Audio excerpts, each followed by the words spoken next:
안녕하세요.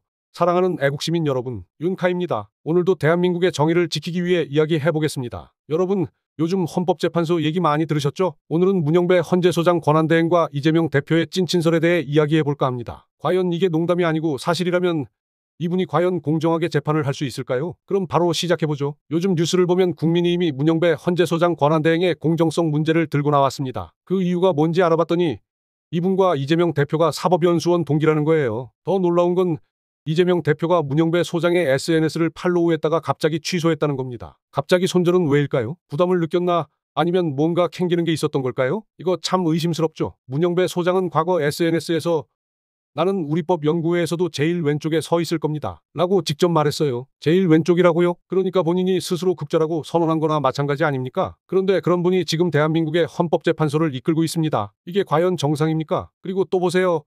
문영배 소장이 팔로우하고 있는 사람들 리스트를 보면 윤석열 구속, 윤석열 타도를 외치는 사람들이 한가득이죠. 이거 정말 공정성을 기대해도 되는 상황인지 모르겠네요. 심지어 국민의힘 권성동 원내대표가 문영배 소장이 이재명 대표 어머님 상가에 문상을 갔다고 주장했더니 헌법재판소는 그런 적 없다고 발뺌했어요. 자, 그럼 뭐가 진실입니까? 왜 이런 논란이 계속되는 걸까요? 여러분, 헌법재판소는 대한민국 법치주의의 최후의 보루입니다. 그런데 이 중요한 자리에 좌편향 논란이 끊이지 않는 분이 있다면 국민들이 불안해하지 않을 수 있겠습니까? 문영배 소장이 공정한 재판을 할 거라고 믿으라고요? 믿음이 아니라 기적을 바라야겠네요. 이재명 대표와 친분이 있는 분이 윤석열 대통령 탄핵 심판을 공정하게 한다? 이건 마치 여우에게 닭장을 맡기는 격 아닙니까? 사랑하는 애국시민 여러분, 우리는 이런 상황을 두 눈 뜨고 지켜볼 수 없습니다. 문영배 소장은 스스로 사퇴하는 것이 국민의 신뢰를 회복하는 길 아닐까요? 공정한 대한민국, 정의로운 대한민국, 그 꿈을 위해 우리는 끝까지 목소리를 높여야 합니다. 오늘도 시청해주셔서 감사합니다. 구독과 좋아요는 대한민국의 정의를 지키는 힘이 됩니다. 그럼 다음 영상에서 또 뵙겠습니다. 윤카였습니다. 사랑하는 애국시민 여러분,